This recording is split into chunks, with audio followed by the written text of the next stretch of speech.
سکو۔ جو لوگ کافر ہیں اپنا مال خرچ کرتے ہیں کہ لوگوں کو اللہ کے رستے سے روکیں، سو ابھی اور خرچ کریں گے، مگر آخر وہ خرچ کرنا ان کے لیے موجب افسوس ہوگا اور وہ مغلوب ہو جائیں گے، اور کافر لوگ دوزخ کی طرف ہانکے جائیں گے تاکہ اللہ پاک سے ناپاک کو الگ کر دے اور ناپاک کو ایک دوسرے پر رکھ کر ایک ڈھیر بنا دے،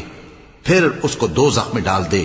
یہی لوگ خسارہ پانے والے ہیں۔ اے پیغمبر، کفار سے کہہ دو کہ اگر وہ اپنے افعال سے باز آ جائیں تو جو ہو چکا وہ انہیں معاف کر دیا جائے گا، اور اگر پھر وہی حرکات کرنے لگیں گے تو اگلے لوگوں کا جو طریقہ جاری ہو چکا ہے وہی ان کے حق میں بھی بڑھتا جائے گا۔ اور ان لوگوں سے لڑتے رہو یہاں تک کہ فتنہ یعنی کفر کا فساد باقی نہ رہے اور دین سب اللہ ہی کا ہو جائے، اور اگر وہ باز آ جائیں تو اللہ ان کے کاموں کو دیکھ رہا ہے،